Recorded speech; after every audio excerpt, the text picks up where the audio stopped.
சில பேர் நினைக்கிறாங்க நல்ல சாவு செத்துட்டாங்கன்னு. நல்ல சாவுறவங்க எல்லாமே நல்ல ஆத்மாவை போய் சரணாகதி அடைகிறது கிடையாது. நீ உன் மேலே தவறு இருந்து அவங்க மேலே சாபம் கொடுத்தா அது ரிட்டன். உன் மேலே தப்பு இருந்தால் அவங்க சாபம் கொடுத்தா உனக்கு வீடு வீடாக போய் கூப்பிடும். எனக்கு துணைக்கால் இல்லை வான்னு கூப்பிடும். அந்த பொண்ணை லவ் பண்ணி ஏமாத்திட்டான். ஆனால் அந்த பையனோருக்கு இன்னும் குழந்தை இல்லாத தான் இருந்தது. காதலுக்கு ஏற்கனவே வீரிய சக்தி ஜாஸ்தி. ஏன்னா அது ரொம்ப ஒரு ஏக்கம். இந்த காதல் ஏக்கம் ஏமாற்றப்பட்ட தாங்க முடியாத காதலிச்சா விட்டுறணும், கல்யாணம் பண்ணி போயிடணும். இந்த மாதிரி பேய் அதெல்லாம் நிறைய சுத்தம்.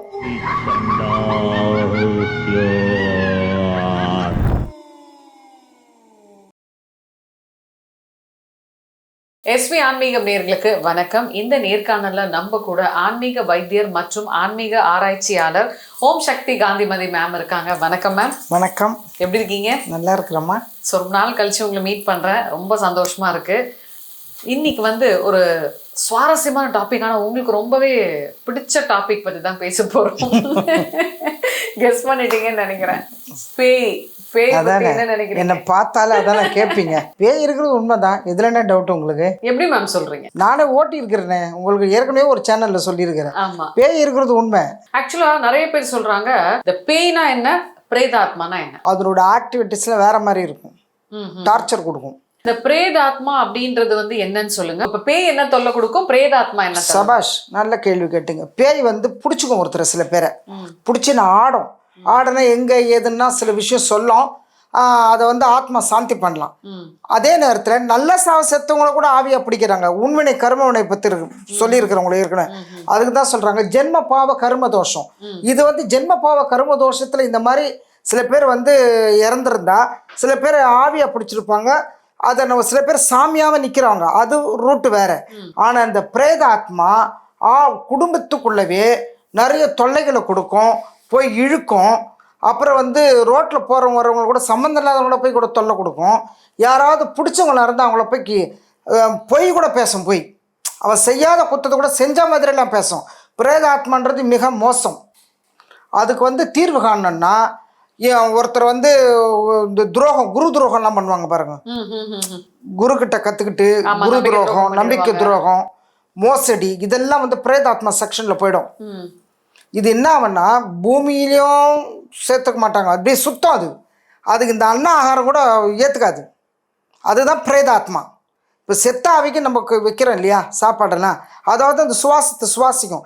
இது என்னதான் சுவாசித்தாலும் அதுக்கு ஆங்காரமும் வெறியும் இந்த கரம்வாங்களே, அந்த கரம் போகாது. அது ஒரு மனித மாதிரியே வீட்டு உள்ள வரும். அது போய் அவங்கள என்னென்ன பண்ணமோ எல்லாத்தையும் பண்ணோம். அது போனாலே உடம்பு காய்ச்சல், ஜுரம், சில பேருக்கு தலை சுத்தல், மயக்கம், கண்மறைப்பு, இதெல்லாம் சிம்டம் காட்டிடும். அது இதுல ஒரு சந்தேகம். இப்ப நீங்க சொன்னீங்க இல்லையா, இந்த மாதிரி ஏமாத்துறவங்க, பிறர் சொத்தை ஆட்டைய போடுறவங்க, குரு துரோகம் பண்றவங்க எல்லாமே பிரேதாத்மா. இப்போ ஒரு சில பேர் பாத்தீங்கன்னா எல்லா ஃப்ராடு வேலையும் பண்ணுவாங்க, காசை வாங்கிட்டு ஏமாத்துவாங்க, என்னென்ன பண்ணமோ பண்ணிட்டு. ஆனா அவங்களுக்கு அவ்வளவு சீக்கிரத்துல சாவு வராது. நல்லா 80-90 வயசு வரைக்கும் இருந்து இயற்கையாவே மரணம் அடைஞ்சவங்களும் இருக்காங்க. அதாவது கடைசி வரைக்குமே ஊற அடிச்சு உலையில போட்டவங்க. அப்ப அவங்க இயற்கையா சாகும் போது அவங்க எப்படி ஆவாங்க? பிரேதாத்மா தான். அதுவும் பிரேதாத்மா. ஆமா, அவனுக்கு ஆயுசு கெட்டியா இருக்கிறதுனால மோசத்தை மைனஸ் பண்ண முடியாது. இல்லை பட்டியல் கணக்கு போதில்ல. நம்மளுடைய பேச்சுவார்த்தைக்கும் நம்மளுடைய பேசும்போது நம்மளுடைய ஒரு செயல்பாடுக்கும் நம்ம கூட யார் இருப்பாங்க தெரியுமா? சிரவணிகள், சிரவணர்கள், ஆண்பால் பெண்பால், இவங்க நம்மளுடைய கணக்கை சொல்லிகிட்டே இருப்பாங்க. ஒரு நாள் பட்டியலில் போயினே இருக்கும் கணக்கு. யாரும் எங்கேயும் ஆத்மா தப்பாது. நீங்கள் நினைக்கிற மாதிரியே நான் நினைக்கிற மாதிரிலாம் இல்லை. இது யுகங்கள் 1000 மாறினாலும் நான் இந்த பாவப்பட்டியல், இந்த கணக்கு வழக்கு இதெல்லாம் உண்டு. அப்படி நம்ம சில பேர் சண்டை போடும்போது சொல்கிறாங்க பார்த்தீங்களா, நீ நல்ல கதிக்கே போக மாட்டேன்னு. இதுதான் அதாவது அதுக்கு இந்த பாவம் தீரணும்னா அதுக்கு பல வழி இருக்குது. ஏன் மேம், இப்போ பிரேதாத்மாவா மாறாம இருக்கணும் அப்படின்னா அவங்க வாழும் போதே ஒரு சில விஷயங்கள் ஏதாவது பண்ணா அந்த ஆத்மா தப்பிக்கிறதுக்கு வழி இருக்கா? கண்டிப்பா உண்டு. எங்க தொலைச்சோமோ அங்கே தேடணும். ஆமா, எங்க தொலைச்சு போச்சோ அங்கே தேடணும். யாருக்கிட்ட எந்த தப்பு பண்ணுமோ அவங்கக்கிட்டே போய் மன்னிப்பு கேட்கணும். நீங்கள் 1000 கோயிலை சுற்றினாலும் வேலை ஆகாது. யாருக்கிட்ட எந்த பிரச்சனையோ, அவங்க சொத்தை ஏமாத்திருந்தாலோ, இல்லை அவங்க மேலே பழி போட்டிருந்தாலோ, அநியாயம் சொல்லியிருந்தாலோ, அபாண்டமாக சபையில் தப்பாக பேசியிருந்தாலும், அவங்க ருணத்தை சாப்பிட்டுட்டு பின்னால் கேவலப்படுத்துறது நிறைய பேர் இருக்கிறாங்க. இது என்னோட அனுபவத்தில். இப்படியாப்பட்டவங்க கிட்ட போய் உயிர் இருக்கும்போதே கொஞ்சம் புத்தி சுவாசமாக நல்லா மணந்திருந்து, தப்பு தான், என்னை மன்னிச்சிரு, இந்த மாதிரிலாம் நான் செஞ்சது குற்றம்தான்னு நான் தான் சொன்னேனே இப்போ கொஞ்ச நேரம் முன்னே, எங்கே தொலைச்சோமோ அங்கே தேடணும். அவர் இடத்துல போய் மன்னிப்பு கேட்டு அப்புறம் நீங்கள் வந்து ஆன்மீக வழிபாடு, தெய்வீக வழிபாடு, தானம், தர்மம் இதெல்லாம் பண்ணால் பாவங்கள் கழிக்கப்படும். அது ஓட்டுறதுக்கு எத்தனை நாள்மா? அது ஒரு பேய் ஆவி சக்தி கொடுத்துருக்குது. இப்போ மனிதர்களாக இருக்கும்போது சில பேர் புரியாத குணம் இருக்கு இல்லையா, அந்த மாதிரி வந்து ஜாஸ்தி வந்துடும், அதிகம் வந்துடும். அப்போ அவங்களுக்கு வந்து என்னென்ன தேவைகளோ அதெல்லாம் வந்து நாங்கள் கேட்டு அது இது என்னென்ன சாப்பிடுதோ அதெல்லாம் கொடுத்து அதை நாங்கள் பரிகாரம் பண்ணி சாந்தி பண்ணுவோம். ஆனால் அந்த பிரேத ஆத்மா மட்டும் ரொம்ப லேட்டாகும். அது யார் மேலே வந்துச்சுன்னா ரொம்ப சந்தோஷம், ஈஸியாக அதுக்கு என்னென்ன தேவைகளோ செஞ்சிடலாம். அது எப்படி? இப்போ பிரேதாத்மான்றது வந்து பாவங்கள் செஞ்சது, பாவங்கள் செஞ்சது அடம் பிடிக்காது. பிரேதாத்மா ரொம்ப பிடிக்கும். அப்ப எப்படி சீக்கிரம் ஓட்டுவீங்க? அது சீக்கிரம் போகாது. அதுக்கு அவங்க குடும்பத்தார் இப்போ ஒரு வீட்டில் வந்து அவங்க பிரேதாத்மா சுற்றுறாங்கன்னு எங்களை மாதிரி ஆளுக்கிட்டையோ இல்லை அஸ்ட்ராலஜர்கிட்டையோ நம்பூதிரிங்கிட்ட சொல்லிடுவாங்க. இந்த சோவி போட்டு பார்ப்பாங்க. சில பேர் வந்து அவங்களுடைய இறந்த திதியை வச்சு சொல்லுவாங்க.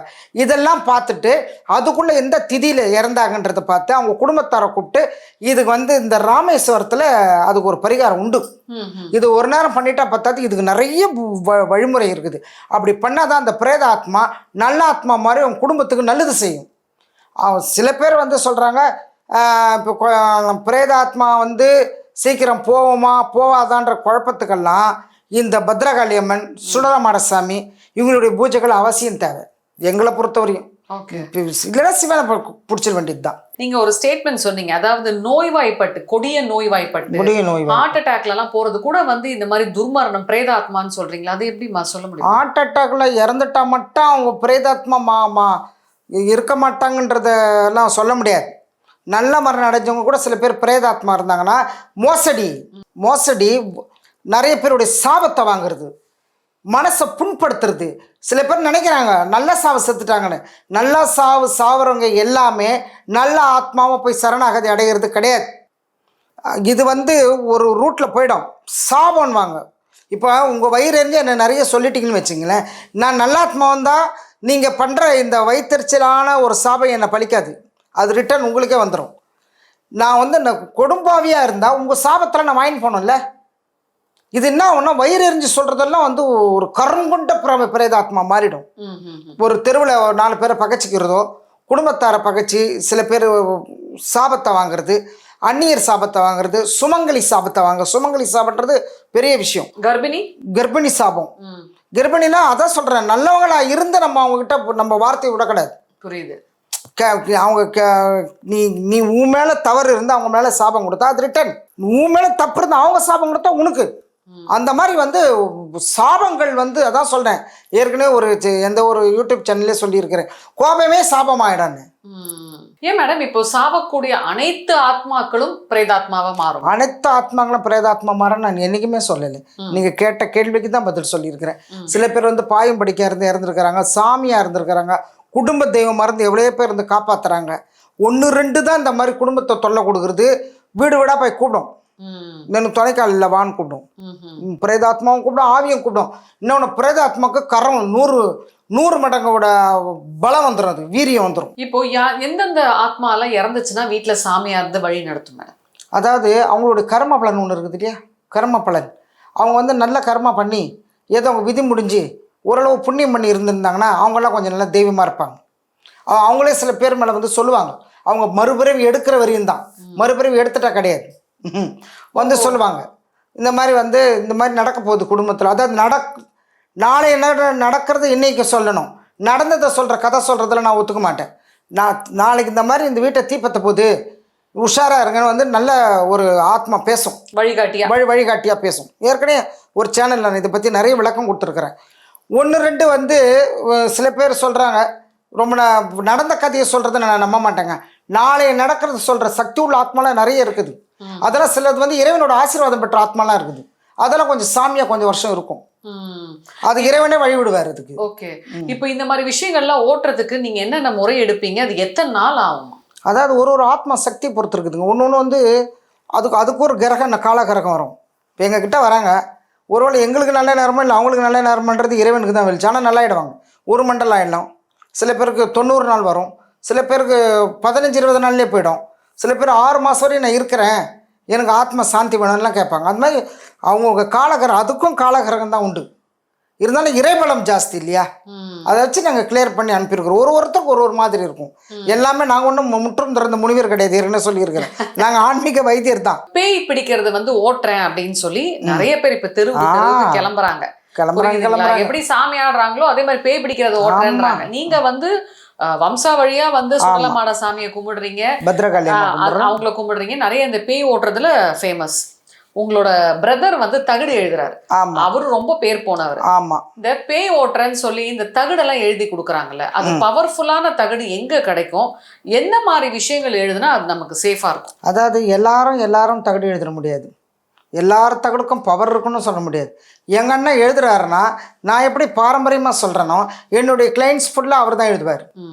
தகடு எழுதுறது, தாயத்து எழுதுறது, இந்த பேய் பிடிச்சவங்களுக்கு ஓட்டி கிளியர் பண்ணிடல எங்கள் அண்ணன் தான் கொடுப்பார் தாயத்து. அதேமாதிரி சக்கரை ஸ்தாபிதம் பண்ணுவார். அவங்க வீட்டில் வந்து தீய சக்தி உள்ளே வராத அளவுக்கு சக்கரை எழுதி நல்லா ஸ்தாபிதம் பண்ணி மாடசாமி அருள், அவர் ஒரே தெய்வம் சுடல மாடசாமி தான். அவர் நல்லா அருள் கொண்டவர், அழகாக ஃப்ரேம் போட்டு மாட்டி கொடுத்துருவார். இதுவரை அவர்கிட்ட எழுதின தாயத்து இந்த சக்கரைலாம் எங்களுக்கு ஃபெயில் ஆனதே கிடையாது. வெளிநாட்டவரெல்லாம் வந்து வாங்கியிருக்கிறாங்க என்கிட்ட, இருக்கிற உண்மையை நான் சொல்கிறேன். அதாவது சொன்னீங்க சக்கரம் ஸ்தாபனம் பண்ணுறோம். ஆமாம், அதுக்கு வந்து பூஜை நடக்கும், 1 மணி நேரம் நடக்கும். சும்மா எழுதி ஃப்ரேம் பண்ணி மாட்டுறது இல்லை, அதுக்குள்ளே பூஜை புனஸ்காரெல்லாம் மாடசாமி வச்சு அவங்க பண்ணி தான் கொடுக்குறாங்க. அது எங்கள் அண்ணன் வந்து பாரம்பரிய வைத்தியர், அதனால் அவர் எழுதுறது தான் நான் இருக்கிற உண்மையை சொல்ல முடியும். அண்ணன்றதை விட அவரும் ஒரு பெரிய ஒரு ஆன்மீகத்தில் ஒரு நல்ல தகடு எழுதுறது நல்ல ஸ்பெஷலாக எழுதுவார். இது மாதிரி எங்கள் அண்ணன் மாதிரி நிறைய பேர் இருக்கிறாங்க, உண்மையானவங்க இருக்கிறாங்க, தாயத்து எழுதுறாங்க, தகடு எழுதுறாங்க, நிறைய பேர் இருக்கிறாங்க. சில பேருடைய எழுத்துங்கள் சில மிஸ்டேக் இருக்கலாம், அதுக்கும் ஒரு தனி பவர் வேணும், அதுக்கும் ஆசீர்வாதம் வேணும். எதை தின்னா பித்தம் தெளியும்னு மக்கள். இப்போ உதாரணத்துக்கு சொல்றேனே, இப்போ ஒருத்தவங்க வீட்டுல பேய் பிடிச்சிக்கிச்சு, இல்ல அவங்களோட செயல் வித்தியாசமா இருக்குன்னா கண்டிப்பா அந்த வீட்டுல ஆளுங்களுக்கு பயம் வந்துடும். கண்டிப்பா டக்குன்னு டுபா கூரா நல்லவங்களாம் விசாரிக்காம டக்குன்னு மக்கள் எப்படிமா கண்டுபிடிக்கிறது இவங்க தான் கரெக்டான பேய் ஓட்டுறவங்கன்னு எப்படி கண்டுபிடிக்கிறது? அதாவது மக்கள் மனநிலையை பொறுத்து இருக்குது. மின்னுவதெல்லாம் பொண்ணல்ல, ஜொலிக்கிற கல்லெல்லாம் வைரக்கல் இல்லை இல்லையா, அதை வந்து அவங்க என்ன பண்ணுவாங்க, நீங்கள் சொன்ன மாதிரி எதை தின்னா பித்தந்தீரும்.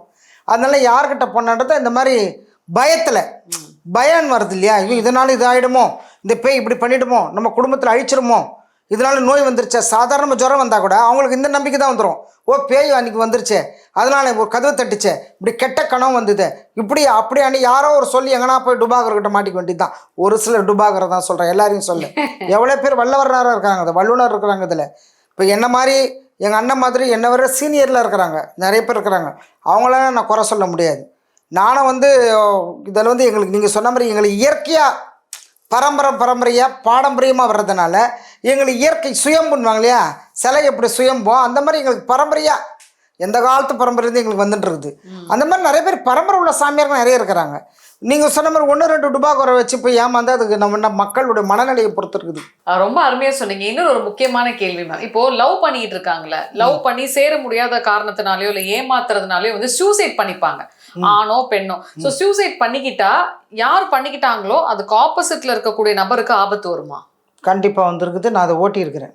அதை பற்றி சொல்லுங்கள். ஒரு பொண்ணு வந்து மீன் விற்கிற குடும்பத்தை சேர்ந்த பொண்ணு, ஒரு பையன் காலேஜ் பையன், இது நான் சொல்கிறது ஒரு 15 வருஷம் இருக்கும், 15 வருஷம். அந்த பொண்ணை லவ் பண்ணி ஏமாற்றிட்டான். அந்த பொண்ணு வந்து ஒருத்தர் மேலே பிடிச்சிருந்தது, ஆனால் வந்து அவங்க குடும்பத்தார் மேலே பிடிக்கல, அது வேற ஒருத்தர் மேலே தான் பிடிச்சிருந்து இந்த இப்போ கேட்டப்போ அது சொல்லிச்சுன்னா என்ன கேட்டதுன்னா, இல்லை நீங்கள் கேட்டு பாருங்கள், அந்த பையனுக்கு நான் வந்து குழந்தையே இருக்காது, இப்போ எந்த பொண்ணு மேலே பிடிச்சேன்னு நான் கேட்டேன். இல்லை இந்த பொண்ணு அந்த பக்கம் போச்சு, எனக்கு இருக்க இடம் தெரியல, நான் சொல்லலை 25 வருஷம் 30 வருஷமாக சுற்றுவாங்க. அந்த மாதிரி அந்த பொண்ணு அந்த உடம்புல போய் புந்து அவங்க வீடே காலி பண்ணிச்சு தூரம் நின்று. உண்மை அது, காதலுக்கு ஏற்கனவே வீரிய சக்தி ஜாஸ்தின்னு உண்மை. ஏன்னா அது வந்து ரொம்ப ஒரு ஏக்கம் என்ன. இப்போ தான் இந்த ஏமாத்தலாம், அந்த காலத்தில் வந்து காதலுக்கு பவர் இருந்தது, இப்போ டக்குன்னு சில பேர் மாறிடுறாங்க. அந்த பொண்ணு வந்து ஒருத்தர் மேலே பிடிச்சி அந்த பொண்ணை நான் கிளியர் பண்ண, ஆனால் அந்த பையனுக்கு இன்னும் குழந்தை இல்லாத தான் இருந்தது. அப்புறம் அந்த பொண்ணு போய் அதுக்கு ஆத்ம சாந்தி பண்ண பிறகு விட்டு நடந்து போச்சுன்னு அதுக்கெல்லாம் கெஞ்சிறதுக்கெல்லாம் கூட 2 ஆளை வச்சு பண்ணாங்க. ஏமா எனக்கு ஒரு சந்தேகமா, சொல்லுங்க. அந்த காலத்துல லவ் பத்தி பேசுனீங்கல்ல, அந்த காலத்துல தான் அந்த தேவதாஸ்ன்ற கான்செப்ட் எல்லாம் இருக்கும். ஆமா, அப்படியே உண்மையா நேசிப்பாங்க, தாடியெல்லாம் வளர்த்துருவாங்க எல்லாம் பண்ணுவாங்க. ஆனா இப்ப இருக்க பசங்க பாத்தீங்கன்னா பிளே பாய்ஸ் ஆயிடுறானுங்களேம்மா. அவனுக்கு பேரே இல்ல லவ். காலையில் திருமணம் மாலையில் மறுமணம் இப்போ. ஏன்னா எந்த தேவதாஸ் இப்ப இருக்கான்னு சொல்லுங்க பாக்கலாம். இப்ப இல்லைங்க. இப்ப எல்லாம் அதாவது வந்து எப்படின்னா remote ஆ இருக்காங்க. இல்லை எல்லாமே இல்லைன்னு சொல்ல முடியாது. சில உண்மையான காதல்களர்கள் இருக்கிறாங்க, நல்ல ஆத்மார்த்தமாக லவ் பண்ணுறாங்க. சில வீடுகளில் வந்து கௌரவம் பார்த்து கட்ட மாட்டுறாங்க, அதனால தான் ஓடி போயிடுறாங்க. காதலிச்சா விட்டுறணும், கல்யாணம் பண்ணின்னு போயிடணும். மனசு தானேங்க, ஏமாத்தம் அடைஞ்சால் என்ன பண்ணுறது, தாங்க முடியல. பணத்தை வச்சு ஜெயிச்சிடலாம், நம்ம செல்வாக்கை வச்சு ஜெயிச்சிடலாம், அதெல்லாம் அங்கே நடக்காது. இன்னொன்னு, நெட்ரிகன் ரஜினி கேரக்டர் பாத்திருக்கீங்களா? நான் படம் ரொம்ப பார்க்க மாட்டேன். நெட்ரிகன் ரஜினி போட்டு எல்லாரும் பாருங்க இந்த வீடியோ இப்ப பாக்குறவங்க எல்லாம். அதுல வந்து அவர் வந்து பயங்கரமா பிளே பாயா இருப்பாரு, எல்லா பெண்களையும் பிடிச்சி வற்புறுத்தி இது பண்ணிடுவாரு. அது மியூசிக் கூட பயங்கரமா வரும் அந்த மியூசிக். சோ அந்த மாதிரி கேரக்டர் உள்ள ஆண்களுக்கெல்லாம் வந்துட்டு கூட பிரேத ஆத்மாவா கண்டிப்பா மாறுவாங்க. பிரேதாத்மா அவங்கெல்லாம் வந்து நிறைய மோசம் பண்ணவங்களுக்கெல்லாம் வந்து அது ஈக்குவலுக்கு தர்மம் பண்ணணும். அதான் எங்க தொலைச்சோம் அங்கே தேடினேன்னு பாருங்க. அதெல்லாம் வந்து இப்போ இந்த மாதிரி மோசடி பண்ணி ஏமாத்தி நிறைய பெண் சாபம், எல்லா சாபமே பொல்லாதது. அது இந்த ஏமாற்றம் அடிவயிறு எரியுதுன்றாங்க பாருங்க, மன எரிஞ்சு சொல்றாங்க. இதெல்லாம் பயங்கரமான சாபம், பாரம்பரிய பாரம்பரிய ஜென்மமா பிடிச்சிடும், இதெல்லாம் விடாது. ஸோ மக்களே, பார்த்துட்டு இருக்க பதிவுல நிறைய பேருக்கு நிறைய சந்தேகங்கள் வந்திருக்கும். ஸோ உங்களுக்கு வந்து ஏதாவது பேய் ஓட்டணும், இல்லை ஏதாவது இந்த மாதிரி பிரேதாத்மா பற்றி ஓட்டணும் அப்படின்னா கண்டிப்பாக நீங்கள் வந்து மேடமை மீட் பண்ணலாம். மேடம் வந்து KK நகரில் தான் இருக்காங்க. இப்போ இங்கே பக்கத்தில் வரதுக்கு வந்து ஏதாவது லொக்கேஷன் சொல்ல முடியுமா மேடம்? அசோக் நகர்லேயே வந்துடலாம். எங்கள் வீட்டு வில்வ மரத்து பக்கத்துலேயே எங்களுக்கு வீடு. ஓகே, எங்கள் வீட்டு வாசல். ஓகே, அசோக் நகர் தான். ஓகே, 86வது தெருல. 86வது தெரு. அங்கே வந்து காந்தி ஓம் சக்தி காந்திமதி மேம்னு கேட்டாலே எல்லாருமே சொல்லுவாங்க. ஸோ வேற ஒரு இன்ட்ரெஸ்டிங்கான டாபிக்கோட மேம் சந்திக்கலாம். வணக்கம். வணக்கம்மா.